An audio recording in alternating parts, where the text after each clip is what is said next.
friends, so I am here wanting to talk to you guys about seed starting because you guys have so many different questions, and I am here in the exact spot that I seed start, and it is a mud room and it can be kind of messy and kind of crazy in here, but you guys get to hang out with me while I am starting my tomatoes and my peppers and some of my warm weather stuff in preparation for the impending warm days.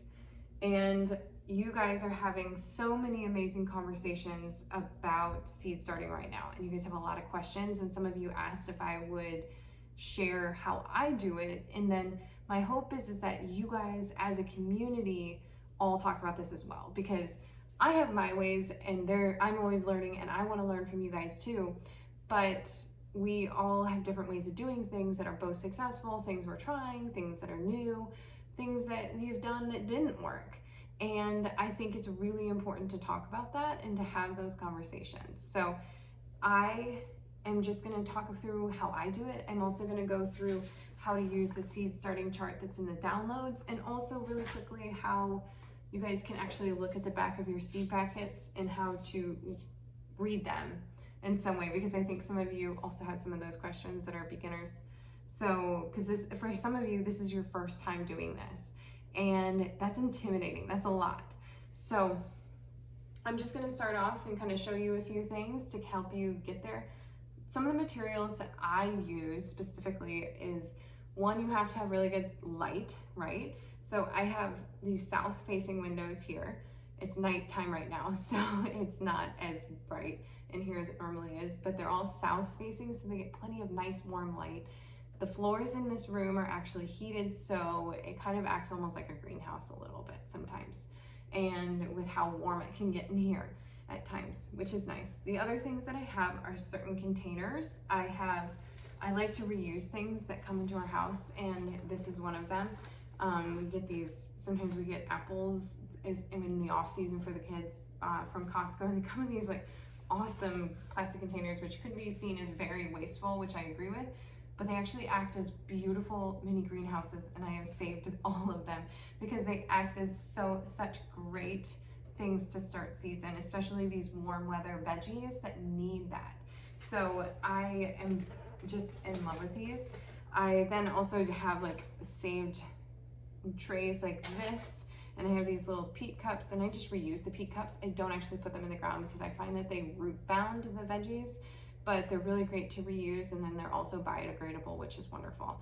Then I have like these saved seed trays too that came from the local nursery in these trays as well. So there's lots of options. I also have like planters like this that have like a self-watering system underneath that work really well. This is spinach that's in here right now that's about to go out to our tunnels. And let's see, anything else that's different? Not really, no, that's it. So these are all the different things that I use. The other thing is you have to have a good seed starting mix. And this is organic. You can also use a mix of topsoil and compost, or just straight compost for seed starting. Either one works. If you use a seed starting mix, it does not have a high nutrient value, so you're gonna want to figure out how to do some fertilizing. So this is something new to me this year, and I'm gonna show you the difference because I actually planted things specifically to show you guys that there's a difference. So what I use for fertilizing is I just like have this little watering can, which I love this watering can for seeds, and pulled over a plant. And then I have this Neptune's organic seaweed fertilizer, and I just splash a little bit in here. I don't even use the full amount that they suggest because I'm super intimidated by like killing my plants because I've over fertilized them. So I'd rather do too little than too much. And I will show you just like what I do, because when your plants come up, you have like the first 2 leaves, and then you have the real leaves, the first set of real leaves that come on. Those real leaves are when if they're in a smaller space, I'll transfer them into individual pots at that point if they are okay with root disruption. But if they're already in their own pot, either way, I fertilize them at that point. So this is a fertilized Napa cabbage. This was started the very same week as this one that was never fertilized. They have the exact same soil in them. They have been treated exactly the same other than the fertilization. So and it was just a little bit. It wasn't that much. So it really does make a difference. The next time I will fertilize these is just like a week or so before they transplant. So this one actually just got fertilized the other day in order to prep it to go out this next week under the tunnels. And what that does is it just kind of gives it an additional amount of resilience and strength when it enters the soil. Especially since these guys aren't really getting an opportunity to harden off the same way, they're going to do really well now, hopefully, because they have this additional amount of nutrients in them. So just something to think about. You do not have to do it. It is not a necessary thing, but it is kind of a helpful thing if you are wanting to try it. I just wanted to make sure you saw that experiment. The other thing is a lot of you feel really intimidated by the lighting. I really love this light that I recently got. I have a different one, but this one's much easier. It's much more mobile. You can clip it on and off. It has different settings. It's like $27. It's not super expensive, and it's LED, so it sucks less energy and it lasts, the bulb lasts a lot longer. It also puts off solely red and blue light, so it looks purple, and that's specific to plant growing. And so it's really helpful. It's also like not super intense feeling in your space, but it does look like a party a little bit, which is fun. See, this is what it looks like on and then off. So anyways, I just wanted to show you like some of my setup because I think that's really helpful. It's on these like IKEA shelves that are really inexpensive too, which is great. Next, the seed starting chart. I have so many things on here and it looks very overwhelming. I have, I think, 6 pages. It's intense. If you're a beginner, please don't even fill in one of these. You just need to just use it to help you kind of think through this. I had to have this or else I would literally go insane and my brain would explode.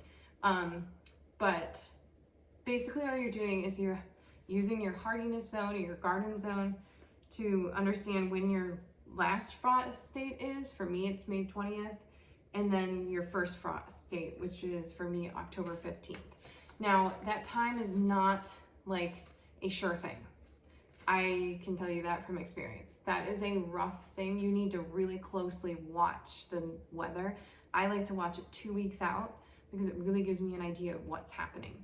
So many of these plants won't ever go in the ground until Memorial Day weekend, even though my last frost date is May 15th. So Memorial Day weekend is go time in the garden of planting. So it is not right now. This is our seed starting time here. So I utilize this to help organize, and basically I'll just go through, I'm gonna put in some sun gold tomatoes, and in this I'm just going to walk through like what I do for this, like what I wrote in for the sun golds, and here they are.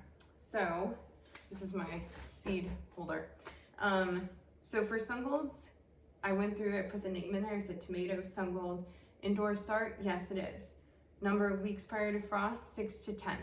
So this means that I want to plant this 6 to 10 weeks before I plan to put it in the ground, basically. Sow date, I'm telling myself it's 4/2, but I'm kind of pushing it a little bit because we've been much warmer than normal, and the Farmer's Almanac also says we will be warmer. So my hope is that worst case, I'm setting these out on the porch until I feel ready to put them in the ground Memorial Day weekend. Number of that I want in the garden, 4 to 6. So I will probably plant 8 and we'll see where we end up. And then transplant date, my goal is Memorial Day weekend or early June. So we'll just take one seed at a time. Each back of the packet explains exactly when, like all the information. Johnny Seeds is like super descriptive. Baker Creek's a little less descriptive, which drives me a little bit crazy. And then Fruition is awesome. They're my favorite when it comes to that, but there's so many seed companies and they all do different types of things on the back. And so you really just want to read every seed packet. And that is where this comes into being so handy, is that you have all that information. So you're not like gathering your seeds and looking at the backs of them like 400 million times. Like you can just look at this and this has all your information. So you sit down one evening, put this together, and then you're good to go. So then you just put, let's see, one seed. I already have some planted here, so we'll just put that in, tuck it away. And that's really it. And then what you want to do is I have these popsicle sticks and a Sharpie. Sharpie is very key.